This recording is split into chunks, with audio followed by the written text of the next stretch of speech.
in economic, military, and civilizational terms. They have constructed a grand narrative of China, which has been formulated and projected. And it talks about starting 5,000 years ago in Confucianism, and how there's a great China story, and how they become modern, and now they're moving on to the future.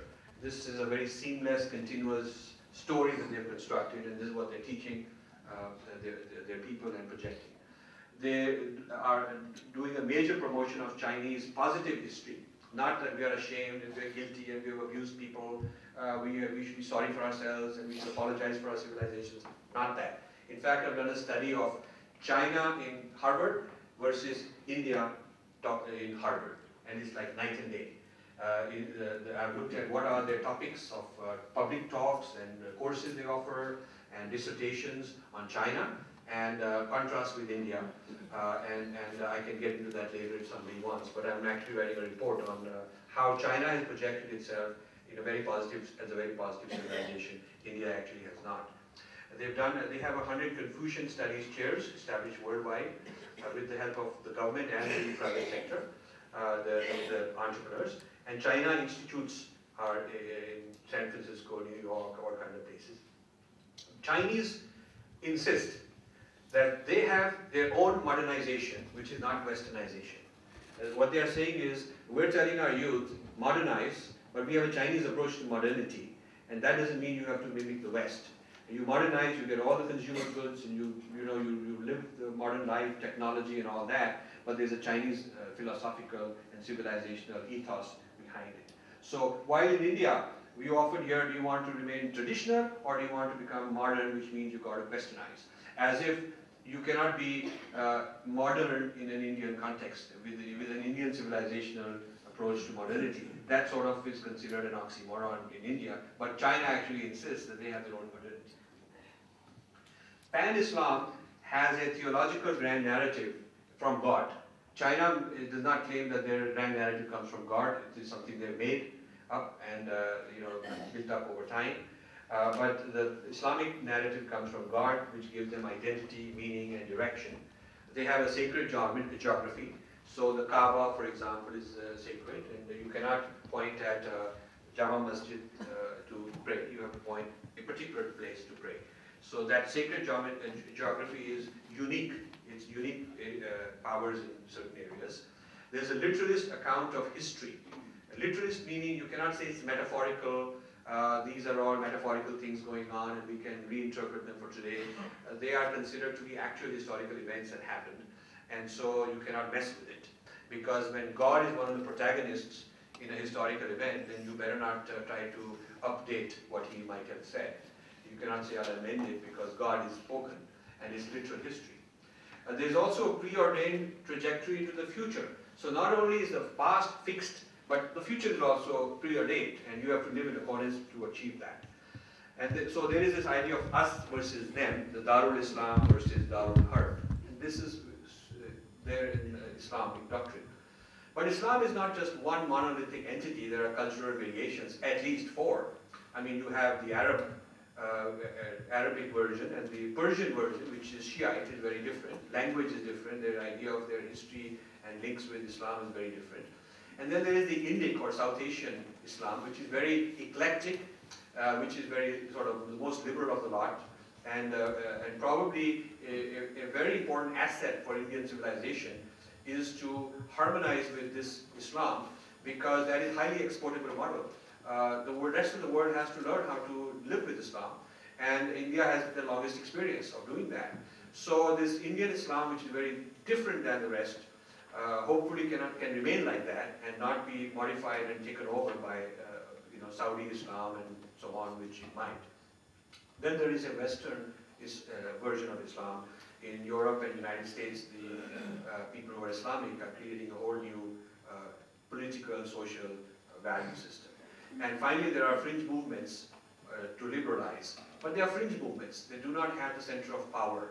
They are not able to even stand up in their own country and assert with confidence and fearlessly. And basically the Reformation of Islam is where the Reformation movement of Christianity started. And once the Reformation movement started in Europe, it took 200 years years of fighting and all kinds of things before the Reformation could be firmly established and before the church state could be separated and the bishops went back to the church and no longer had fatwa-like powers, which they used to have at one point. They had police powers and they used to rule with the same kind of tyranny and oppression that an imam or a mullah can issue fatwa today. So Christians have a reference point to understand Islam, because Islam is sort of pre-Reformation Christianity in terms of its stage today.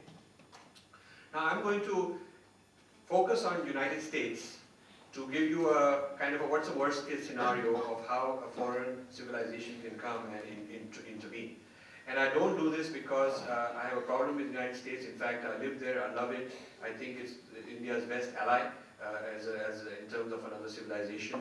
But I think Indians must understand the complexity of America and that America does not have just one point of view, and there is no stable point of view. It keeps shifting. Just like in India, there are many points of view on a complex issue, and the view keeps shifting from time to time.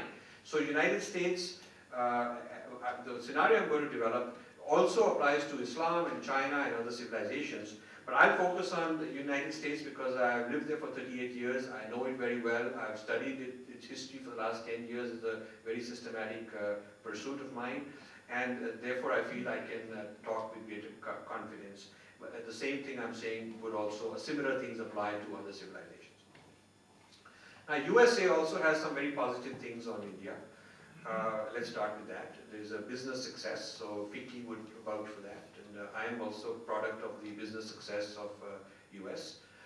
America's gifts to India's youth, both for higher education and career opportunities, are pretty well known. America has a love affair with Indian pop culture. That is also very encouraging. And India is America's friend after 9/11. These are some of the positive things you can list. And then there's military alliance and there's many other things. However, America's outlook is far more complex and unstable. And this is where I'm going to develop a scenario. Now, I'm going to start by explaining that America, before you talk about India, America has its own problems both with China and with Islam. America has a dual psychosis, a civilizational threat it perceives from China and from Islam. I'll talk with the left-hand side of the chart first and then the right-hand side. The left-hand side is a clash with China, and I call it the clash of modernities.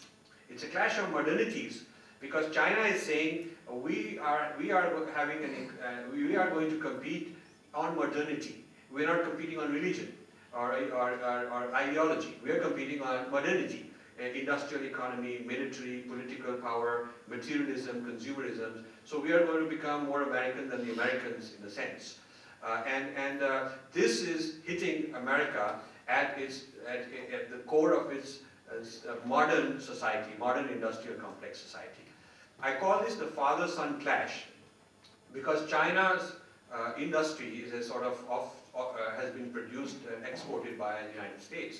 The United States sent the capital to China from the Nixon-Kissinger era.